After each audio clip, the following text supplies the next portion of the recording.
இன்னும் தாவேக்காவோட கூட்டணி அமையலன்னு சொல்றாரு. அதற்கு அடுத்த நாள் வந்து அன்புமணி அமைச்சர் ஆனந்தை போய் பாக்குறாரு. மறுபடியும் திரும்ப தனது நிலைப்பாட்டை மாத்துறாரான்னு ஒரு கேள்வி. அதெல்லாம் ஒரு சிக்னல் தான். இன்னைக்கு வந்து நட்போட இருக்கும் திமுகவோடங்கிறாரு. ஏன்னா விசிகாவை தீர்மானம் போடுறது தாவேக்கா குடிக்கல அப்படின்னா தாவேக்கா என்ன சொல்றாங்க அப்படின்னா பாமக 4 எம்எல்ஏ இருக்கு எங்களுக்கு. நாங்க அமைச்சரவையில இருக்கோம், ஆனா வெளியில இருந்து ஆதரவு கொடுப்போம். நாங்க வந்து கூட்டணியில தான் இருக்கோம், ஆனா வெளியில இருந்து ஆதரவு கொடுப்போம். வெளியில இருந்து ஆதரவு கொடுத்தா கூட பரவாயில்லையா? இன்னைக்கு நான் இந்த கூட்டணி, நாளைக்கு வேற. இல்ல நான் இங்க அதாவது திமுகவோடையும் தொடர்புல இருப்போம், அந்த மீட்டிங்லயும் போய் கலந்துக்குவோம். இந்திய கம்யூனிஸ்ட் மாநில செயலாளர் என்ன சொல்றாருன்னா, ஒரு முதலாளித்துவ சமூகத்துல இந்த மாதிரி குதிரை பேரம் நடக்கதான் செய்யும் அப்படிங்கிறாரு. வரவேற்கிறாரா? அதுதான் புரியல, கேட்கற யாருக்குமே புரியல. நடக்கதான் செய்யும்னா அது எப்படி எடுத்துக்கிறது? நாங்களும் அப்படிதான் போயிருக்கோம், அப்படிதான் சொல்ல வரான்னு நினைக்கிறேன். உங்களை வந்து பாக்குறதுக்கே உச்சநீதிமன்றம் போக வேண்டியது இருக்கு. என்னால சிஎம் இருந்து என்னால் டைரக்டா வந்து பார்க்க முடியல, அந்த அளவுக்கு திமுக வந்து சிக்கல் ஏற்படுத்துறாங்க எங்க ஆட்சிக்கு அப்படின்ற ஒரு பிரச்சாரத்தை வந்து மீண்டும் விஜய் வந்து ஸ்ட்ராங்கா பேசுறதுக்கு வாய்ப்புகள் அதிகம். கரூர்ல ரொம்ப லேட், இதுக்கு முன்னாடியே ஆரம்பிச்சிட்டாங்க. அமைச்சர் நிர்மல்குமாரே சொல்லிட்டாரு. ஆச்சி மசாலா எந்த சமையலும் ருசி தேடும் ரகசியம் 20 ரூபாய். இந்த ஆடிக்கு நம்ம சென்னை சில்க்ஸ்ல up to 50% off combo offer, uniform sari collections எல்லாம் சேர்ந்து சேவிங்ஸும் பிளாஸ்ட், கலெக்ஷன்ஸும் பிளாஸ்ட். நம்ம தி சென்னை சில்க்ஸ். தமிழ்நாட்டுல எல்லாமே சேஞ்ச் ஆயிடுச்சு. உங்க நகையையும் சேஞ்ச் பண்ணுங்க. உங்க பழைய நகைக்கு கிராமுக்கு 150 ரூபாய் கூடுதலா வாங்கி புது நகை எடுத்துக்கோங்க. அதே கம்மி சேதாரம் தான் உங்க லலிதால மட்டும்தான். இது என்ன திமுகவுக்கு வாபஸ் வாங்குகிற காலமா? இப்பதான் அண்ணாமலை டிஆர் பாலு வழக்கில் வாபஸ் வாங்கினாங்க. அப்புறம் தான் தெரிஞ்சு அண்ணாமலையும் வாபஸ் வாங்கியிருக்காரு அப்படின்னு. இப்போ இன்னொரு வழக்கில் வாபஸ் வாங்கியிருக்காங்க. விஜய்க்கு எதிராக போடப்பட்ட வழக்கு, ரொம்ப பெரிய கவனத்தோடு கவனிக்கப்பட்ட ஒரு வழக்கு. ஆமாம், இன்னைக்கு அந்த வழக்கில் உச்சநீதிமன்றத்தில் திமுக தரப்புல வாபஸ் சொல்லப்பட்டாலும் தாவேக்கா என்ன சொல்றாங்க அப்படின்னா, சட்டப்படி விஜய் அரசாங்கத்திட்ட திமுக வந்து முதல் முறையாக தோத்து போயிருக்கு அப்படின்னு தான் சொல்றாங்க. அந்த கரூர் விவகாரம் தான் அதில் குறித்து தான் திமுகவினர் வந்து அமைச்சர் ஆதவ அர்ஜுனா பேசினார் இல்லையா, அந்த பேஜுக்கு அகைன்ஸ்டாக சுப்ரீம் கோர்ட்டில் வழக்கு போட்டாங்க. அந்த வழக்கில் அவங்க வந்து லாங் ஸ்டாண்டிங்காக நிற்பாங்க, கொஞ்சம் பாயிண்ட்ஸ் எல்லாம் வலுவாக வைப்பாங்கன்னு பார்க்கப்பட்ட சமயத்தில் இன்னைக்கு காலையில் தான் விசாரணைக்கு வந்தது. விசாரணை ஆரம்பித்தா கொஞ்ச நேரத்திலே திமுக வந்து வாபஸ் வாங்கிறோன்னு சொல்லிட்டு வாபஸ் வாங்கிட்டு தள்ளுபடி பண்ணிட்டாங்க. அது திமுகவுக்கு மிகப்பெரிய ஒரு டிராபேக்காக தான் வந்திருக்கு. எதுக்காக வழக்கு போட்டாங்க, அதில் எதுனா சரியாக எதுவும் தகவல் இல்லையா, சரியாக தொகுத்து வழங்கலையா, இல்லை வழக்கறிஞர்கள் குழுலாம் உட்காந்து பேசலையா, எடுத்தோடனே வேகமாக போட்டு இப்படி ஆயிடுச்சு அப்படின்ற ஒரு டிராபேக் வந்து திமுகவுக்கு வந்திருக்கு. இது தாவேக்கா மட்டும் இல்லாமல் சிஎம் விஜய்க்கு கரூர் போகிறதுக்கு இருந்த சிக்கல் வந்து தீர்ந்துருச்சு. கரூருக்கு வந்து சிஎம் விஜய் வந்து தாராளமாக போகலாம் அப்படின்ற ஒரு நரேட்டிவ் வந்து இப்போ டிவிக்கு சக்ஸஸ்ஃபுல்லாக செட் பண்ணிட்டு இருக்காங்க. இருக்கிற அணியிலேயே திமுகவுடைய வழக்கறிஞர் அணி தான் சிறந்த அணி.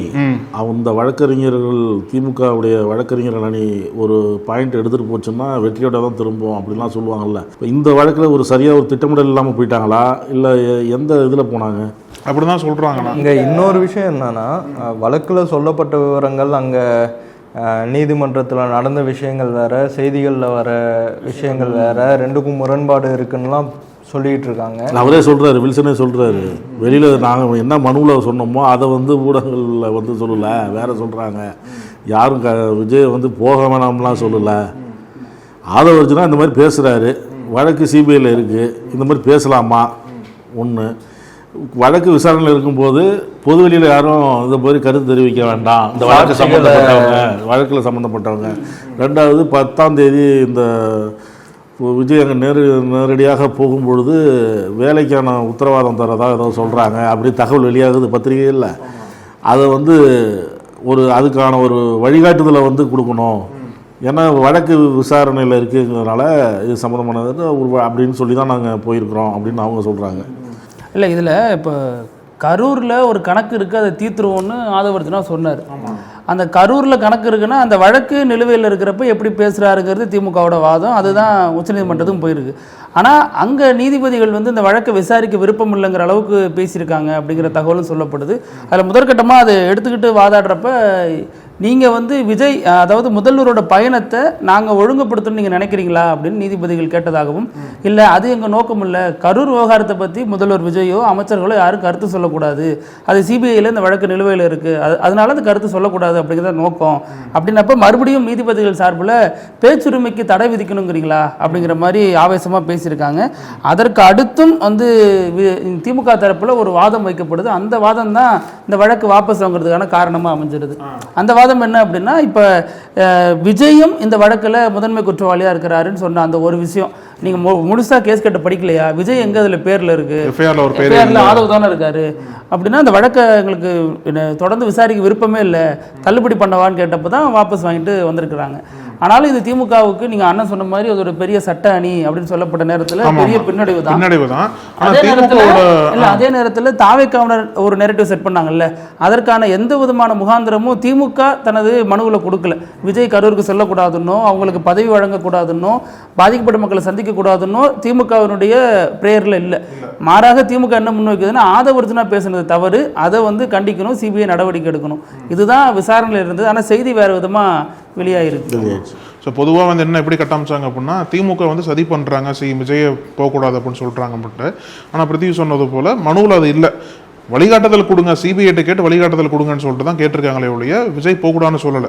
ஆனால் இப்போ தாவேகா சிஎம் விஜய் எப்படி அவர் பேசுவார் அப்படின்னா, 10ஆம் தேதி அது 2 நாள் தங்க போகிறதா சொல்கிறாங்க. ஒவ்வொரு குடும்பத்தையும் நேரில் சந்திக்க போகிறதா சொல்கிறாங்க. அங்கே ஒரு பொதுக்கூட்டமும் போடுறதா சொல்கிறாங்க. அங்கே நன்றி தெரிவிக்கும் தீர்மானம். இன்னொன்று என்ன அப்படின்னா, வரக்கூடிய இடைத்தேர்தலுக்கும் பிரச்சாரத்தை ஆரம்பிக்க போறார். கரூர், விராலிமலை, திருச்சி கிழக்கு அந்த ஏரியா கவர் பண்ற மாதிரி கூட விஜய் பேசுவாரு. அதுலயும் மீண்டும் என்ன சொல்லுவார் அப்படின்னா, பாருங்க திமுக ரொம்ப சதி பண்ணிருக்காங்க, உங்களை பாக்குறதுக்கே உச்சநீதிமன்றம் போக வேண்டியது இருக்கு, என்னால சிஎம் இருந்து என்னால் டைரக்டா பார்க்க முடியல, அந்த அளவுக்கு திமுக சிக்கல் ஏற்படுத்துறாங்க எங்க ஆட்சிக்கு அப்படின்ற ஒரு பிரச்சாரத்தை மீண்டும் விஜய் ஸ்ட்ராங்கா பேசுறதுக்கு வாய்ப்புகள் அதிகம். கரூர்ல ரொம்ப லேட், இதுக்கு முன்னாடியே ஆரம்பிச்சிட்டாங்க. அமைச்சர் நிர்மல்குமாரே சொல்லிட்டாரு. ஆமா, அதாவது இல்ல நிர்மல்குமார் பேசுறதுக்கும் விஜய் பேசுறதுக்கும் ஒரு வித்தியாசம் இருக்க போகுது. விஜய் பேசினா இன்னும் மக்கள் கேட்பாங்க. தாவேக்காவுடைய பிரச்சாரமே இதுதான். இனிமே அவங்க அதை நோக்கி நகர்ந்துட்டாங்க. இப்பவே என்ன சொல்றாரு, இதற்கு முன்னாடியே எங்களை சந்திக்க விடாம இருந்தாங்க, இப்ப பவர்ல இருக்கிறப்ப தடை போடுறாங்க.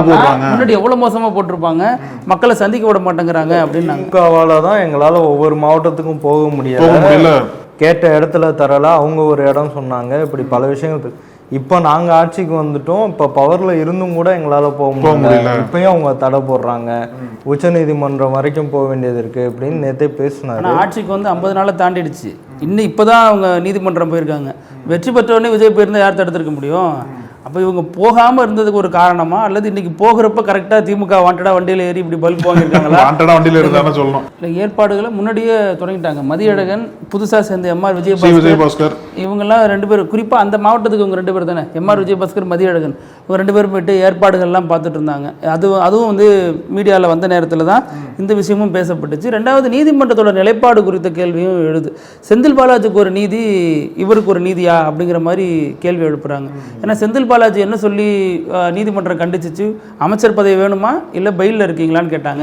எதற்காக கேட்டாங்கன்னா, அமைச்சர் பதவி சாட்சியை கலைச்சிருவாரு அப்படின்னாங்க. இன்னைக்கு அதே மாதிரி ஒரு அரசு பதவியில் தானே முதல்வர் இருக்காரு. அவர் கரூருக்கு போகும் பொழுதோ, அந்த மக்களை சந்திக்கும் பொழுதோ, அவங்களுக்கு ஒரு அரசு பதவி தொடர்பான ஒரு அரசாணை வழங்கும் போதோ சாட்சிய கலைப்பில் ஈடுபட மாட்டாரா அப்படிங்கிற ஒரு கேள்வி வைக்கிறாங்க. இதைத்தான் தாவேக்கா இப்போ எப்படி எதிர்கொள்ள போகிறது அப்படிங்கிறது தெரியல. ஆமா, முதல்வர் பேர் அவர் இல்லைன்ட்டாங்களே, முதல்வர் பேர் இல்லை, ஆனால் அமைச்சர் இருக்குல்ல, நீங்க சொன்ன மாதிரி அமைச்சர் பதவி வேணுமா இல்லை சாட்சி கலக்கிறது இதெல்லாம் கேட்டீங்கல்ல. அப்படி இருக்கும்போது அப்போ அமைச்சர் பேர்லாம் இருக்குல்ல, 3 அமைச்சர் பேர் கேள்வி வரவே இல்லை. 3 அமைச்சர், ஆனந்த், புஷி ஆனந்த் பேரு, நிர்மல்குமார் பேரு, இவரு ஆதவர்ஜனா பேர் இருக்கு, 3 அமைச்சர் பேர் இருக்குன்னு தான் அவங்களே சொல்றாங்க. அதனால பதவிகள் வச்சு இன்ஃப்ளூயன்ஸ் பண்ண வாய்ப்பு இருக்குன்னா இங்க ஒரு பெரிய ஒரு கேள்வியா இருக்கு. ஆமா, ஆனா இதுல இந்த அரசு பதவிங்கிறது இதுவரைக்கும் அஃபீஷியலா யாருமே சொல்லல. ஆனால் யார் இந்த செய்தியை கசிய விட்டான்னு தெரியல. ஒரு வழக்கு நிலுவையில் இருக்கிறப்ப அரசு எப்படி அரசு பதவி கொடுக்கும் அப்படிங்கிறதும் தெரியல. அது ஒருவேளை பொய்யா இருந்தால் அரசு நேரம் மறுத்திருக்கணும். இது வரைக்கும் அப்படி மறுக்கவும் இல்லை. செய்தி வெளியாக இருக்கு அப்படின்னு எல்லா பேப்பர்லையும் எல்லா ஊடகங்களும் பேசுது. ஆனால் அது உண்மையா பொய்யா அதை பற்றி சம்மந்தப்பட்ட தரப்பும் எதுவும் சொல்லலை. ஆமாம், இது ஒரு பெரிய பின்னடைவாக தான் திமுகவுக்கு இப்போதைக்கு பார்க்கப்படுகிறது. இன்னும் மேல்முறையீடு போவாங்களா, வாபஸ் வாங்கிட்டு இப்போ என்ன சொல்கிறாங்கன்னா, ஆதவர்ஜனா ஒருவேளை நீதிமன்றத்தை அதாவது நீதிமன்ற கண்டெம்ட் ஆஃப் கோர்ட்டில் பேசியிருந்தார் அப்படின்னா அவர் மீது நடவடிக்கை எடுக்கலான்னு உச்சநீதிமன்றம் சொல்லிடுச்சுன்னு வில்சன் வெளில சொல்கிறாரு. நீதிமன்ற அவதூறு வழக்கு அவர் மேலே போட போகிறாங்களா, அல்லது அந்த 3 பேர் கொண்ட குழு நீதிபதி தலைமையில் சிபிஐ வழக்கு விசாரிக்கிறாங்கல்ல, அவங்க கிட்ட போய் முறையீடு பண்ண போகிறாங்களா, அப்படிங்கிறது தெரியல அஜய் ரஸ்தோகி தலைமையில். ஆமாம். இப்போ அதை விட இன்னொரு குழப்பமான விஷயம் என்னன்னா, யாரு கூட்டணியில இருக்கா அப்படிங்கிறது. நாங்க அமைச்சரவையில இருக்கோம், ஆனா வெளியில இருந்து ஆதரவு கொடுப்போம். நாங்க வந்து கூட்டணியில தான் இருக்கோம், ஆனா வெளியில இருந்து ஆதரவு கொடுப்போம். வெளியில இருந்து ஆதரவு கொடுத்தா கூட பரவாயில்லையா? இன்னைக்கு நான் இந்த கூட்டணி, நாளைக்கு வேற. நான் இங்க அதாவது திமுகவோடையும் தொடர்புல இருப்போம், அந்த மீட்டிங்லயும் போய் கலந்துக்குவோம் அப்படிதானே சொன்னாரு. அதுதான் இப்போ எல்லாருமே என்ன சொல்றாங்க, குழப்புறாரு திருமாவளவன் அப்படின்னு எல்லாருமே அதான் பேசுறாங்க. அவர் பொதுவாக என்ன சொன்னார் அன்னைக்கு விருது வழங்கும் விழாவில், இந்த மாதிரி திமுக தான் எங்களை விட்டுட்டு போயிடுச்சு, திமுக வந்து பனையூர் பாபு என்னைக்கு சேர்த்துச்சோ அப்போவே நாங்கள் வந்து கூட்டணியில் இல்லைங்கிறத திமுக தான் அறிவிச்சிச்சு அப்படின்னு சொன்னார். இவங்க என்ன சொல்றாங்க, நீ எப்போ அமைச்சரவையில் பங்கேற்றுட்டீங்களோ அப்போவே திமுக கூட்டணி நீங்க கை கழுவிட்டீங்க அப்படின்னு இவங்க சொல்றாங்க. அப்புறம் அதுதானே நிதர்சனம். இன்னொரு இதில் போயிட்டு கூட்டணியில் சேர்ந்து அமைச்சராகிறதுக்கு நேரடியாக அமைச்சராயிட்டாங்க. அப்புறம் அது அப்படி தானே பார்க்கப்படும். ஆனால் திரும்ப என்ன சொல்றாருன்னா, அது அரசியல் புரிதல் இல்லாமல் பார்க்குறாங்க. நாங்கள் வந்து கூட்டணிக்கு போகலை, நாங்கள் அந்த ஆட்சியை காப்பாற்றணும், அதுக்கு அவங்க ஒரு கைமாறு செஞ்சாங்க. அதுக்கு இவங்க என்ன சொல்றாங்க, ஆட்சியை காப்பாற்றணும் அப்படின்னா இந்திய கம்யூனிஸ்ட் மாதிரி வெளியில இரு, மார்க்சிஸ்ட் கம்யூனிஸ்ட் மாதிரி வெளியில இரு அப்படிங்கிறாங்க. இந்த வார்த்தை போர்கள் இந்த சமூக வலைதளத்தில் பயங்கரமா ஓடிட்டு இருக்கு. நல்லாவே தெரியுது தலைவர்களோட தடுமாற்றம் இந்த முறை ரொம்ப அப்பட்டமா பள்ளிக்குது. அதுவும் கூட்டணி தலைவர்கள் வந்து இப்ப குதிரை பேரம் பத்தி நம்ம அதிகமா பேசுறோம் இல்லையா, அந்த குதிரை பேரமே கூட்டணி கட்சியில் வந்து ஒரு பெரிய விஷயம் இல்லைன்ட்டாங்க. இல்ல நான் இதுல இன்னொரு பாயிண்ட்னா, கூட்டணி கட்சிகளோட உறுதித்தன்மை இல்ல கூட்டணி கட்சிகள் மொத்தமா தாவைக்கால வந்து சேர்ற வரைக்கும் குதிரை பேரம் நிக்க போறது இல்ல. ஏன்னா இவங்களே உறுதியா இருக்க மாட்டாங்க. இவங்க பேசுற பேச்ச பார்த்தா விஜய்க்கு என்ன தோணும், ஆக இப்ப வேணா பேக் அடிப்பாங்க போல் இருக்கு. நீங்க திரும்ப என்ன சொல்றாரு, நாங்க வந்து திமுக நட்போட தான் இருக்கோம் அப்படின்றாரு. ஆனா அமைச்சர் வன்னியரசு அப்படியே ஆப்போசிட்டா பேசுறாரு. அவர் பிரஸ் மீட் முடிஞ்சு அடுத்து இவர் பார்த்தா எங்களை அடிச்சா திருப்பி அது விஜய் வாய்ஸா தான் தெரியுது. ஆராசாவெல்லாம் பார்த்து நீங்க சும்மா இருங்க, எங்க வேலையை நாங்க பாத்துக்கிறோம் அப்படின்னு சொல்லிட்டு ரொம்ப இது கூட ஒரு ஸ்ட்ராட்டஜியாக இருக்கலாம். இப்போ வந்து திமுகவாக இருக்கட்டும் அதிமுகவாக இருக்கட்டும், நேரடியாக இப்போ முதல் கட்ட தலைவர்கள்லாம் எதிர்க்க மாட்டாங்கல்ல. டிஆர் பாலை விட்டு ஒரு அறிக்கை விடு, ஆமாம், துரைமுருகனை விட்டு ஒரு அறிக்கை விடு, இந்த மாதிரி அவரை விட்டு ஒரு அறிக்கை விடு அப்படின்னு சொல்லுவாங்கல்ல. அதே போல் கூட திருமாவளவன் அந்த ஸ்டாண்டு கூட எடுத்துருக்கலாம் இல்லையா? இல்லை, ஆனால் அதில் இன்னொன்று சொல்கிறாங்கண்ணே, இப்போ திருமாவை விமர்சிக்கிறாங்கல்ல, இதை மையப்படுத்தி திருமாவை விமர்சிக்கிறவங்க வன்னியரசு விமர்சிக்கிறது இல்லை. வன்னியரசு ரொம்ப ப்ராப்பராக ஒர்க் பண்ணுறாரு, எல்லா நேரத்துலையும் மக்களுக்காக கதவு திறந்து வச்சிருக்காரு, அவங்களோட மனுக்களை கேட்டுக்கிறாரு, கவலைகளை கேட்குறாருன்னு சொல்கிறாங்க ஒழிஞ்சு திருமா மீதான விமர்சனத்தை அதிகமாக்குறாங்க. அப்போ ஒருவேளை வன்னியரசு விஜயின் குரலாக ஒழிக்க ஆரம்பிச்சிட்டாரா கமல் சொன்ன மாதிரிங்கிற கேள்வியும் இருக்குது. ஏன்னா இப்போ நிறைய விஷயங்கள் நடக்குது தமிழ்நாட்டில். இதற்கு முன்னாடி விசிகா கடுமையாக எதிர்த்த விஷயங்கள், ஒரே உதாரணம் இந்த தேசிய கீதம் எதற்கு 2 தடவை பாடினாங்கிறதுக்கு இன்னி வரைக்கும் விளக்கம் இல்லை. சரி, தேசிய கீதம் பாடிட்டீங்களே, தமிழ் தாய் வாழ்த்தையா 2 தடவை பாடலை அப்படின்னா அதற்கும் விளக்கம் இல்லை. 100 நாள் வேலைவாய்ப்பு திட்டம் உள்ள கொண்டு வந்துட்டாங்க. வைகை ஆய்வு செய்ய அவர் ஆய்வு செய்யறதுக்கு இது வரைக்கும் விஜய் தரப்புல எந்த அதுக்கப்புறம் ஒரு புகார் பெட்டி வைக்கிறேன், யார் வேணாலும் என்கிட்ட நேரடியாக மனு கொடுக்கலாம். அவரே சொல்றது மக்கள் மாளிகைக்கு மக்களை கூப்பிட்டு நீங்க எங்கிட்ட சொல்லுங்க, நானும் விஜயும் சிஎம் விஜயும் பேசிட்டு நாங்க 2 பேர் இது பண்றோன்ற மாதிரி பேரலா அட்மினிஸ்ட்ரேஷன் ரன் பண்றது, அது குறித்து பெருசா ரியாக்ஷன் கொடுக்க முக்கியமான விஷயம். சிபிஎஸ்இ ஸ்கூலுக்கு வந்து தொடர்ந்து அனுமதி கொடுத்தது. சிபிஎஸ்இனா கண்டிப்பா ஹிந்தி இருக்கும்னு தெரியும், அது தமிழ்நாட்டோட கொள்கைக்கு எதிரானதுன்னு தெரியும். ஸோ வந்து அந்த சிபிஎஸ்இ ஸ்கூலுக்கே இவங்க எதுவும் வழிமுறையும் சொல்ல, ஏன் இவ்வளோ ஒன்னே பண்ணுறீங்கன்னு கேட்கல. இப்படி நிறைய விஷயங்கள் இருக்கு அதில். இதில் வந்து என்னென்னா, இப்போ அந்த 100 நாள் வேலைவாய்ப்பு திட்டத்தில் இந்த திட்டம் அமல்படுத்திருக்கவே கூடாது அப்படின்னா, நீங்கள் படுத்தாமல் இருந்தீங்கன்னா அதை வந்து மாற்றத்துக்கான வாய்ப்பு இருக்குது, ஒரு அழுத்தம் கொடுக்கலாம், அந்த மாதிரி ஒரு அழுத்தம் கொடுக்கலாம் அப்படின்லாம் சொன்னாங்க. ஆனால் அமல்படுத்துறதுக்கப்புறம் ஒரு கடிதம் எழுதுறாரு ஆளுங்கட்சி, இப்போ எதிர்கட்சிலாம் அறிக்கை விட்டதுக்கப்புறம். இப்போ கூட்டணி கட்சியில் என்ன சொல்லணும், இப்போ விஜய் வந்து அதான் கடிதம் எழுதிட்டாரு அப்படின்னு சொல்லும். இப்போ கூட்டணி கட்சிகள் வந்து விஜயே வந்து ஒரு முடிவை வந்து மறுபரிசீலனை செய்யணும், பாஜகவுக்கு ரொம்ப அழுத்தம் கொடுக்கணும் அப்படின்னா கூட்டணி கட்சிகள் எதிர்கட்சிகள் போல் அங்கே ஒரு அழுத்தத்தை கொடுக்கணும். ஒரு தமிழ்நாடு அளவில் ஒரு ஆர்ப்பாட்டமே பண்ணாலும் பரவாயில்ல, ஏன்னா கூட்டணி கட்சியிலிருந்து அப்போ வந்து செயல்படுத்துறாங்க. எவ்வளவோ பண்ணியிருக்காங்க, திமுக பண்ணியிருக்காங்க, அந்த மாதிரி பண்ணணும் அப்படின்னு சொல்கிறாங்க. அப்போ இங்கே இருந்தப்போ நீங்கள் என்ன பண்ணீங்களோ அதே போல் அங்கேயும் ரொம்ப அழுத்தத்தை கொடுங்க. அமைச்சரவையில் இடம் கிடைஞ்சது அப்படிங்கிறதுனால எல்லாருமே வந்து கொஞ்சம் அப்படியே ஒரு தட்டி கொடுத்துட்டு போகிற மாதிரி இருக்குது. இல்லை, கொஞ்சம் ரொம்பவே தட்டி கொடுத்து போகிற மாதிரி தான் இருக்குண்ணா. அதாவது இன்னொன்று சொல்ல போனால், தாவேக அரசு ஏதாவது தப்பு செஞ்சால் கூட அதை மடைமாற்றுற மாதிரி இருக்குது கூட்டணி கட்சி நடந்துக்கிற விதம் அப்படிங்கிற மாதிரி தான் இருக்குது. இல்லை, இது கடந்த காலத்தில் இதான விமர்சனமாகவே இருந்துச்சு. நம்மளே பேசியிருக்கோம், கூட்டணி கட்சிகள் திமுகவோட தாண்டி வந்து அவங்களுக்கு சப்போர்ட்டாக இருக்கிறாங்க, திமுக காரங்களை விட தாண்டி பேசுகிறாங்கன்னு. இன்னைக்கு அதே மாதிரி தாவேக்காவை விட தாண்டி பேசுறது கூட்டணி கட்சிகள் தான். இதில் இப்போ நீங்கள் சொல்கிற மாதிரி பிஎம்சி திட்டத்தை அமல்படுத்திட்டு அதில் வந்து மறுசீரமைப்பு பண்ணணும், இதில் வந்து இதெல்லாம் கொஞ்சம் அட்ஜஸ்ட் பண்ணிங்கன்னு சொன்னால் எப்படி இருக்குமோ அது மாதிரி தான் இந்த 100 நாள் வேலைவாய்ப்பு திட்டமும் இருக்குது. ஆனால் கூட்டணி கட்சிகள் குறிப்பாக இதை கொண்டு வந்த காங்கிரஸ் வந்து எந்த பிரச்சனையும் பண்ணல. இங்கே கம்யூனிஸ்டுகள் வந்து விவசாய கூலிகளுக்கு ஆதரவாக போராடுவாங்க, அவங்க ஒரு குரல் கொடுக்கல இதை எதிர்த்து. இதை வந்து முதல்ல ரிவோக் பண்ணிக்கணும்னா தொடர்ந்து போராட்டங்களோ பண்ணலை. அதை தாண்டி பார்த்தோம்னா அரசுலேயே நிறைய சிக்கல் இருக்குது. அமைச்சர் வந்து ஒரு ஐபிஎல் ஸ்டேடியத்தில் உட்காந்து ஒரு மருந்து பயன்படுத்துறாரு, அது வந்து தவறானது அப்படின்னு விமர்சனம் இருந்துச்சு. நடவடிக்கை எடுக்க போறாரு, அவ்வளோதான் முதல்வர் தொலைச்சிட்டாருலாம் சொல்லப்பட்ட நேரத்தில் நேற்று அவரோட தான் போய் ஆய்வில் கலந்துக்கிட்டாரு. அதோட உண்மைத்தன்மை என்ன அப்படிங்கிறது குறித்து எந்த விளக்கமும் இல்லை. இந்த எம்எல்ஏ ஒருத்தர் கூட்டுப்பாலியல் வன்கொடுமை அந்த புகாருக்கு உள்ளானாரு. நேற்று அவர் ஒரு புகார் சொல்றாரு, 50 கோடி கேட்குறாங்க அப்படின்னு சொல்லிட்டு சொல்றாரு. இதெல்லாம் உண்மைத்தன்மை என்னன்னே தெரியல. அனிதா ராதாகிருஷ்ணன் ஒரு புகார் கொடுத்தாரு, என்ன மிரட்டுறாங்க அப்படின்னு. அது உண்மையா பொய்யான்னு கண்டுபிடிச்சு அரசு சொல்லணும், அதுவும் சொல்லலை. தாவேக்காவுக்கு ஆதரவாக யார் புகார் கொடுத்தாலும் எடுத்துக்கிறாங்க, எதிராக கொடுக்கறத எடுத்துக்க மாட்டேங்கிறாங்க. இந்த கூட்டணி கட்சிகள் கொஞ்சமும் கண்டுக்கிறது இல்லை. இந்திய கம்யூனிஸ்ட் மாநில செயலாளர் என்ன சொல்றாருன்னா, ஒரு முதலாளித்துவ சமூகத்துல இந்த மாதிரி குதிரை பேரம் நடக்க தான் செய்யும் அப்படிங்கிறாரு. வரவேற்கிறாரா? அதுதான் புரியல, கேட்கற யாருக்குமே புரியல. நடக்கதான் செய்யும்னா அது எப்படி எடுத்துக்கிறது? நாங்களும் அப்படிதான் போயிருக்கோம், அப்படிதான் சொல்ல வரான்னு நினைக்கிறேன். இல்லைன்னா இப்போ பிருத்திவி சொன்னது மாதிரி இந்த குதிரை பேரம் பத்தி பேசும்போது கூட்டணி தலைவர்கள் இருக்காங்கல்ல, அவங்க உறுதியை ஒரு நிலைப்பாடை சொல்லிட்டாலே பாதி சந்தேகங்கள் கலைஞ்சிரும். தாவேக்கோட இருக்க ஓப்பன்னா ஓப்பனா சொல்லி டிக்ளேர் பண்ணிட்டு போயிடலாம், இல்ல திமுகவோட இருக்க ஓப்பனா ஓப்பனா சொல்லி டிக்ளேர் பண்ணிட்டு போயிடலாம். அங்கேயும் இருக்கும் இங்கேயும் இருக்கும். இல்ல அவங்க என்ன சொல்றாங்கன்னா, சட்டமன்ற தேர்தலுக்கு இதான் கூட்டணி, நாடாளுமன்றத்துக்கு வேற பிளான் இருக்கு. இதுல குறிப்பா என்னன்னா விசிகாவோட இதுவும் எப்படி இருக்கு அப்படின்னா, சமீபத்துல தீர்மானம் எல்லாம் போட்டாங்க, திருமாவளவனுக்கு டெப்டி சிஎம் கொடுக்கணும்னு சொல்லிட்டு கேட்டாங்க விசிகாக்குள்ளேயே.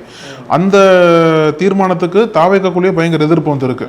அதை தொடர்ந்து தான் திருமாவளவன் என்ன சொல்றாரு அப்படின்னா, திமுக நட்புறதா இருக்குன்னு சொல்றாரு. அப்போ ஏதோ ஒரு வகையில வந்து கூட்டணி கட்சியில எல்லாத்துக்குமே ஒரு பயம் என்னன்னா, இன்புட் வந்துகிட்டே இருக்கு அதிமுகவிலேருந்து. அது முன்னாள் அமைச்சர்கள், அதுவும் சாதாரண ஆளா இல்ல, எல்லாம் பெரிய பெரிய ஆட்களா எல்லாம். அதனால வாரி அரைக்கக்கூடிய மிகப்பெரிய பலமா உள்ள வந்துட்டு இருக்கு. இப்ப அவ்வளவு பேர் இங்க வராங்க அப்படின்னா, சிட்டிங் எம்எல்ஏ ரெசிமெண்ட் வராங்க அப்படிங்கிறப்ப அவங்களுக்கு முக்கியத்துவம் கொடுக்கணும் அப்படிங்கிற மாதிரி ஒன்று. ஒருவேளை அந்த கட்சி தாவல் இந்த மாதிரி வழக்கு அந்த மாதிரி ஏதாவது வந்து திருப்பி எம்எல்ஏ பதவி கொடுக்க முடியலனாலும் அவங்க எல்லாருமே அந்த 6 இன்னும் எத்தனை பேர் வரப்போகிறாங்க நமக்கு தெரியல. இப்போ இவங்களுக்கு எல்லாத்துக்கும் வாரியம், ஏன்னா கூப்பாய் கிருஷ்ணன் மாதிரி ஒரு நல்ல வாரியம் அமையணும் அப்படின்னு எல்லாருமே எதிர்பார்ப்பாங்கல்ல. இப்போ ஏற்கனவே போயிருக்கிற காங்கிரஸாக இருக்கட்டும், விசிகாவாக இருக்கட்டும், வாரியம் வேணும் அப்படின்னு தானே அவங்களும் எதிர்பார்த்துட்டு இருக்கிறாங்க. அப்போ இதெல்லாம் நமக்கு தடைபட்டுருமோ? ஏன்னா இங்க வந்துகிட்டே இருக்காங்களே ஒவ்வொரு நாள், சும்மா டிமாண்ட் இல்லாம யாராவது வருவாங்களா? தேர்தல் ஆணையமே தேர்தல் அறிவிக்கலையே, டெய்லி வந்து ஒரு கணக்கு வச்சிருப்பாங்க போல, இத்தனை பேர் வந்ததுக்கு அப்புறம். இல்ல அவங்க கணக்கு என்ன பண்ணா 120 125 தாவேக்கா மட்டும் வந்துடணும். இப்போதைக்கு அவங்க டார்கெட்டே வந்து 16 பேர்னு சொல்றாங்க. இப்போதைக்கு ஒரு 7 பேர் வந்திருக்காங்கன்னா 6 பேர் வந்திருக்காங்க. இன்னொரு 10 பேர் கிட்ட தூக்குவாங்கன்னு நினைக்கிறேன். அதுக்கப்புறம் இது பண்ணதுக்கு அப்புறம் தான் அந்த குதிரை பரம், அந்த குதிரை நிற்கும், அது வரைக்கும் ஓடிட்டே தான் இருக்கும். இதுல இந்த மாதிரி அதிமுகல இருந்து ஆளை விஜய் அழைச்சிட்டு போறாரு அப்படின்னு கேட்கிறப்ப விஜய் இவரு திருமாட்ட கேட்கும்போது என்ன சொல்றாருன்னா, என்ன எல்லா கேள்வியும் என்கிட்ட கேட்குறீங்க, இதை போயிட்டு அதிமுக கேளுங்க அப்படிங்கிறாரு. சரி, அந்த அமைச்சர் ஒருத்தர் ஒரு மாணவியை வந்து ப்ரெஷர் கொடுக்குறாரு, இங்கிலீஷ் பேச தெரிலன்னு பேசுறாங்களே, அந்த வீடியோ பார்த்தீங்களா? அது வந்து அந்த அம்மா பதில் சொன்னா அமைச்சர் பதில் சொன்னா சரியா இருக்கும் அப்படிங்கிறாரு. இப்படி எல்லாத்தையுமே விட்டுட்டு போறாரு. எல்லாருமே ரீல்ஸ் போடுறாங்க, அதனால அதுவும் ஒரு ரீல்ஸா தான் போட்டிருக்காங்க அப்படின்னு அந்த கடந்து வாடிக்கையாகி விட்டது அப்படிங்கிறாரு. ஆமா, அதெல்லாம் மைனர் ஃபேஸ் எல்லாம் காட்டலாம் ரீல்ஸ் எடுத்து, சின்ன குழந்தைங்க போட்டோ எல்லாம் காட்டுறதுக்கு எல்லாத்துக்கும் உரிமை இருக்கு, அனுமதி இருக்கு. இதுல வைகோ வந்து நான் தான் தாவேக்காவோட கேடயமா செயல்படுவேன் அப்படிங்கிறாரு. அதுவுமே விமர்சனத்துக்குள்ளாகுது. ஒரு காலத்துல விஜயகாந்த் கேடயம்னு சொன்னாரு, அப்புறம் பாஜக கூட்டணிக்கு இவர் தான் வந்து மோடியை தமிழ்நாட்டில் அறிமுகப்படுத்தி வச்சது. அதற்கப்புறம் ஸ்டாலினுக்கு கலைஞர்கிட்ட சொல்லிட்டு வந்தேன், இறுதி காலம் வரைக்கும் ஸ்டாலினுக்கு பாதுகாவலனா நான் இருப்பேன் அப்படின்னு. இன்னைக்கு விஜய்க்கு கேடயமா போயிட்டாரு அப்படிங்கிற விமர்சனம் வைகோ நோக்கியும் வருது. இப்ப திரும்பவும் அளவுக்கு அதிகமா விமர்சிக்கப்படுறாரு. இவரோட நோக்கம் வந்து அதிமுக உடையக்கூடாது அப்படின்னா, அப்ப பிஜேபி உடைச்சா இதே மாதிரி திரும்ப இருந்திருப்பாரா? தாவேக்கா உடைக்கிறதுனால ஏன் அமைதியா இருக்காருன்னு ஒரு கேள்வி. திரும்ப வந்து பிஜேபி உடைச்சிருந்துச்சுன்னா அதிமுக கேளுங்கன்னு சொல்லியிருப்பாரா? அதுக்கு ஒரு காரணம் சொல்லுவார், ஒரு அரசியல் சொல்லுவார், ஒரு வியாக்கானம் பேசுவார்ல. இப்போ ஏன் பேச மாட்டேங்கிறாருன்னு எல்லாருக்கும் ஒரு அதிருப்தி இருக்கு. அதை நோக்கி கேட்டா எங்களை ஏன் குறி வைக்கிறீங்க அப்படிங்கிறாரு. திரும்ப நாங்க வந்து எளிதில் குறி வைக்கப்படுறோம் அப்படிங்கிறது அப்படி ஒரு ஸ்டாண்டர்ட். கூட்டணி கட்சி இருக்கு, எங்களை மட்டும் ஏன் கேட்குறீங்கன்னு கேட்டிருப்பாரு. வேற என்ன இந்த கேள்வி எல்லாரும் நோக்கி வைக்கப்படுது. எல்லார்ட்டையும் கேட்குறாங்க, மைக்கு கிடைச்சா வாய்ப்பு கிடைச்சா எல்லாத்தையுமே கேட்குறாங்க. ஆனா இது வந்து ஒரு வாய்ப்பை பயன்படுத்தியதுன்னு எல்லாம் நினைப்பாங்க. வெளியில எப்படி பேசினாலும் உள்ளுக்குள்ளே என்ன இருக்கும், இப்போ தான் நமக்கு ஒரு வாய்ப்பு வந்திருக்கு, ஒரு அமைச்சர் ஆகிட்டோம், துணை முதல்வர் நாமளாக ஒரு பேச்சு எடுத்திருக்கோம். இப்போ நாம் ஏதாவது ஒன்று கேட்டு அவங்க மனவஸ்தாபாகி ஏதாவது ஒன்று ஆயிடுச்சு, அந்த இப்போ வாரியம் கேட்டிருக்கோம், இருக்கிறவங்க திமுகவுக்கு போயிடுவாங்க அப்படின்னு சில பேர் சொல்லிகிட்டு இருக்கிறாங்க. எல்லாத்தையும் தக்க வச்சுருக்குறோம். என்ன சொல்லி தக்க வச்சுருக்கோம், இருப்பா உனக்காக அங்கே வாரியம் பேசியிருக்கேன், அதை வாங்கி தரேன் அப்படின்லாம் பேசியிருக்கிறோம். இப்போ இதெல்லாம் இருக்குல்ல, இப்போ இதெல்லாம் கெட்டு போச்சுன்னா என்ன பண்ணுறதுக்கு அவங்க நிலைமையிலேருந்து அதான் அவர் சொல்கிறாரு, ஒரு தனிப்பட்ட முறையில் ஒரு முடிவு எடுக்கிறதுக்கும் ஒரு அரசியல் கட்சி தலைவராக முடிவு எடுக்கிறதுக்கும் வித்தியாசம் இருக்குது அப்படின்னு அவரே சொல்லியிருக்கிறார்ல.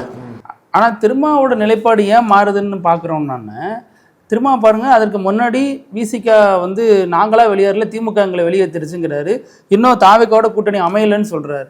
அதற்கு அடுத்த நாள் வந்து அன்புமணி அமைச்சர் ஆனந்தை போய் பார்க்குறாரு. வாசல்லேருந்து வரவேற்று வந்து பக்கத்தில் உட்காந்துக்கிறாரு. அமைச்சர் சீட்டில் ஆனந்த் உட்கார மாட்டேங்கிறாரு. அவ்வளோ முக்கியத்துவம் தர்றாங்களேங்கிறப்ப மறுபடியும் திரும்ப தனது நிலைப்பாட்டை மாத்துறாரான்னு ஒரு கேள்வி. அதெல்லாம் ஒரு சிக்னல் தான். ஏன்னா இன்னைக்கு வந்து நட்போட இருக்கும் திமுகவோடங்கிறாரு. ஏன்னா விசிகாவை தீர்மானம் போடுறது தாவேக்கா பிடிக்கல அப்படின்னா, தாவேக்கா என்ன சொல்றாங்க அப்படின்னா, பாமக 4 எம்எல்ஏ இருக்கு எங்களுக்கு, அவங்க 4 பேருமே எப்போ வேணா ஒரு தயாரா இருக்காங்க. அப்போ வந்து அவங்க 4, நீங்க வந்து 2 தான், அவங்க 4 கொடுத்தாங்க அப்படின்னா எங்களுக்கு இன்னும் மெஜாரிட்டி நம்பர்ஸ் அதிகமாகும். அப்போ நீங்க கொடுக்கக்கூடிய தீர்மானம் நாங்க எதுக்கு ஏத்துக்கணும் அப்படின்ற எதிர்ப்புல வந்து தாவேக்கா இருக்க போய் தான் அன்புமணிக்கு அவ்வளவு வரவேற்பு. இப்ப அதெல்லாம் திருமாவளவன் பார்த்துருப்பார்ல, அதை நோக்கி தான் ஒருவேளை எதிர்காலத்துல இப்போ ரொம்ப கூடிய விரைவிலே அந்த கூட்டணி உடைஞ்சு பெரிய மாதிரி இருந்துச்சு அப்படின்னா வேற பேக்கப் இருக்காது அவருக்கு, திமுக தான் அபிஷேகம். ஏன்னா அவர் 2 பாலிசி வச்சிருக்காரு, பாஜக பாமக கூட்டணியில போக மாட்டோம் அப்படின்னு சொல்லியிருக்காரு. அப்ப திமுக பகச்சிக்காம இருக்கிறதான அரசியல் ராஜதந்திரமா இருக்கும். ரெண்டாவது நம்ம பார்த்தோம் அப்படின்னா, கடந்த காலங்களில் ஸ்டாலின் இந்த மாதிரி அன்புமணியை பார்த்துருந்தா விசிகாவினுடைய நிலைப்பாடு எப்படி இருந்திருக்கும்.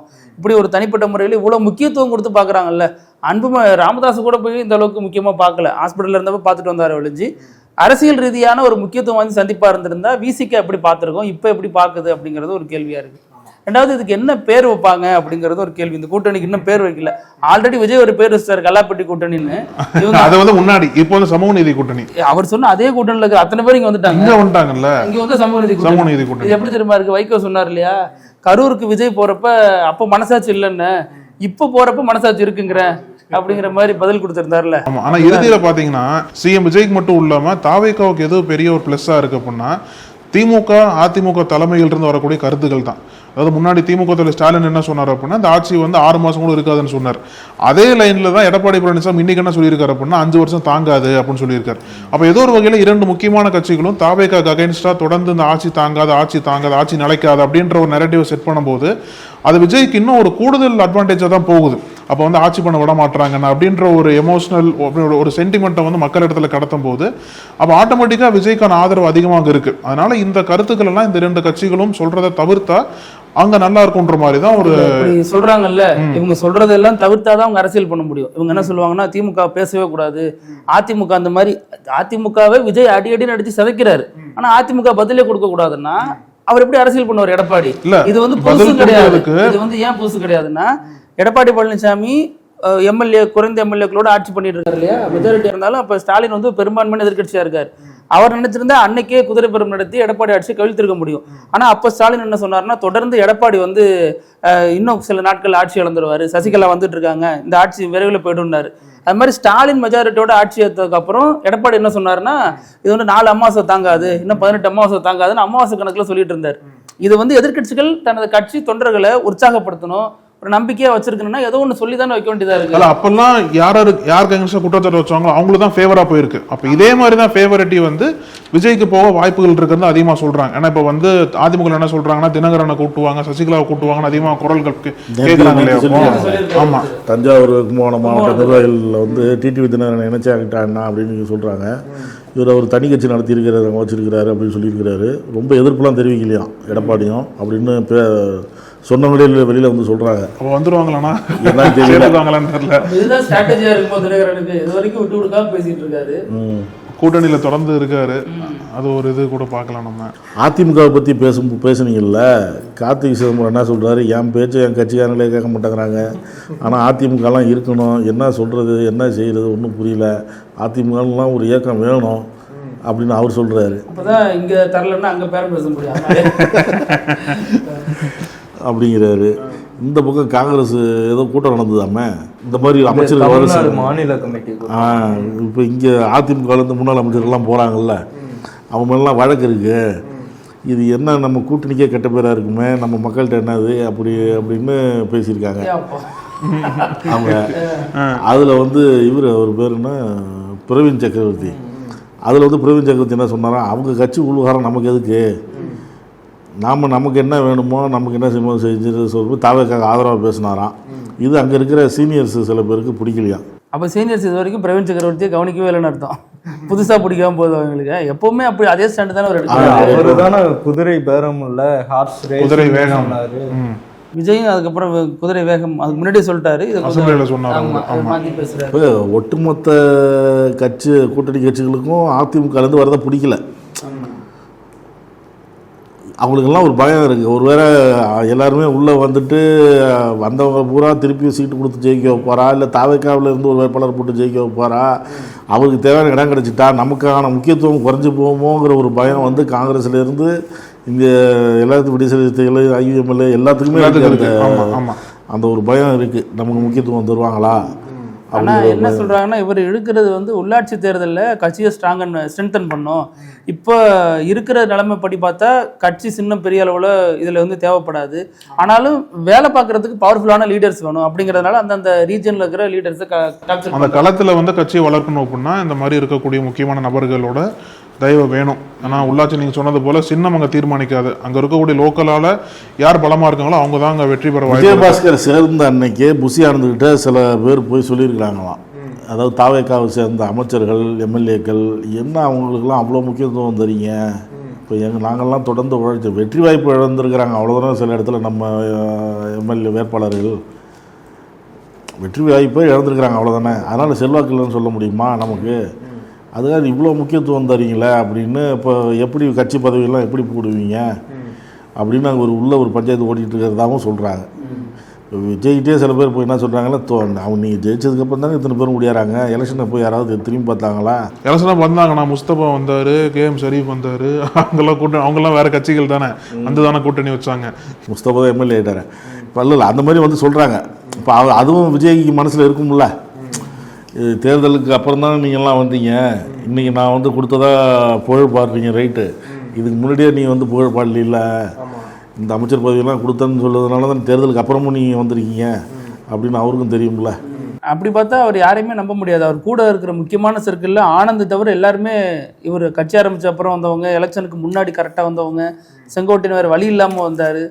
இப்போ அவங்களுக்கு முக்கியத்துவம் தரப்போ இவங்களுக்கு எதிர்பார்ப்பாங்க தானே, செங்கோட்டையன் மூலமாக தான் வந்திருப்பாங்க. இருந்தாலும் அந்த முக்கியத்துவம் அவங்களுக்கு வேணுங்கிற ஏதோ ஒரு கமிட்மெண்ட் இல்லாமல் உள்ளே வந்திருக்க மாட்டாங்க. இந்த சைட்லையும் ஒப்புதல் கொடுத்துருப்பாங்க, அவங்களும் ரெக்வஸ்ட் வச்சுருப்பாங்க. அப்போ ஏதோ ஒன்று நடந்திருக்குங்கிறப்ப அது எப்படி தூய்மையான அரசை தரக்கூடிய ஒரு ஆட்சியாக இருக்குங்கிறதான் கேள்வி. அது தூய்மையானவர்கள் இல்லை, அதிமுகலேருந்து வரவங்க தூய்மையானவர்கள் இல்லைன்னு தான் மாணிக்க தாக்கூர்லாம் பேசியிருக்காரு. அப்போ அந்த தூய்மை இல்லாதவங்களோட தான் அவங்க கடந்த காலங்களில் மாறி மாறி ஆட்சி வச்சுருக்காங்க, கூட்டணி வச்சுருந்துருக்காங்க. ஆட்சியில் பங்கு தரலைங்கிறதுனால தான் இப்போ இவ்வளோ கோவமா? அப்போ ஆமாம்மா, அது ஆப்வியஸாக தெரியுது. பங்கு கொடுத்துருந்தாங்க அப்படின்னா இவ்வளோ இது இருந்திருக்காது. நான் அதை விசிகாவை ஸ்டாண்டாக தான் இருக்குது. அதிகாரத்தில் எப்போ பங்கு கொடுத்தீங்க எங்களுக்கு? போன வாட்டி 4 எம்எல்ஏ வச்சுருந்தோம், ஒரு அமைச்சராச்சும் கொடுத்துருக்கலாம். ஆனால் அந்த அதிகாரத்தில் பங்கு கிடைச்சதுக்கப்புறம் என்ன பண்ணுறாங்கன்னு இருக்குல்ல, அதிகாரத்தில் பங்கு கிடைக்காம ஒற்றை கட்சி ஆட்சி முறையில் இருந்த வரைக்கும் தமிழ்நாட்டில் அந்த 100 நாள் வேலைவாய்ப்பு திட்டம் கொண்டு வரப்படலை, இந்த அணுக்கனிம சுரங்க திட்டத்துக்கு எக்ஸ்டென்ஷன் கொடுக்கப்படலை. இந்த மாதிரி அமைச்சர்கள் இந்த மாதிரியான ஒரு குற்றச்சாட்டில் சிக்கி மறுபடியும் பதவியில் தொடரலை. அப்போ இவ்வளோ விஷயம் நடந்திருக்கு. இப்போ கூட்டணி அரசாக பங்கேற்றிருக்காங்க அப்படின்னா அந்த கன்னியாகுமரியில் அணுக்கனிம சுரங்க விவகாரத்தில் இவரை கேட்காமலே இந்த டெசிஷன் எடுத்திருக்கு அரசு. அதற்கு என்ன இந்த கூட்டணி அரசு பதில் சொல்ல போகுது அப்படின்னு பல கேள்வி இருக்குது. ஆளுநர் வந்து மூக்க நுழைக்கிறாரு, முதல்வர் கண்டிப்பாக வேடிக்கை பார்த்துட்டு கடந்த கால பீரியடில் இல்லை. இப்போ முதல்வர் அமைதியாக இருக்காரு, கூட இருக்கிற கூட்டணி கட்சிகள் வைகோ திருமான்னு எல்லாரும் கண்டித்து அறிக்கை விடுறாங்க. இது வரைக்கும் முதல்வர் அதை பற்றி மூச்சு கூட விடலை. அப்போது கூட்டணி ஆட்சினால என்ன பலன்னு ஒரு கேள்வி இருக்குல்ல. இப்போ தலித் ஒருத்தர் அமைச்சராக்குறாங்க, தலித் 4 பேர் தான் திமுக அமைச்சராக இருந்தாங்க, இங்கே 8 பேர் இருக்காங்கிறாங்க. ஆனால் இன்னமும் ஆணவ படுகொலை நடந்துகிட்டு தானே இருக்குது. அந்த ஆணவ படுகொலைக்கு ஒரு சட்டம் கூட ஏற்ற முடியாமல் கூட்டணி ஆட்சி இருந்தா என்ன, தனித்த ஆட்சி இருந்தா என்ன, மக்களுக்கு நல்லது நடக்கணுமா, தனிப்பட்ட முறையில் கட்சிகள் தன்னை வளர்த்துக்கணுமா, நல்லது நடக்கணுமாங்கிறதான் கேள்வி. கரெக்ட். ஆமா, நக்கீரன் டிவிக்கு சப்ஸ்கிரைப் செய்யுங்கள். உங்கள் ஆதரவே எங்கள் பலம். ஆசிரியர்களுக்கு நண்பனாகவும் மாணவர்களுக்கு ஆசானாகவும் திகழும் தேர்வு வழிகாட்டி. ஒவ்வொரு பாடத்திற்கும் அனுபவமிக்க ஆசிரியர்களின் துல்லியமான தெளிவான விடைகள். CNC இருக்கு, தேர்வு பயம் எதற்கு?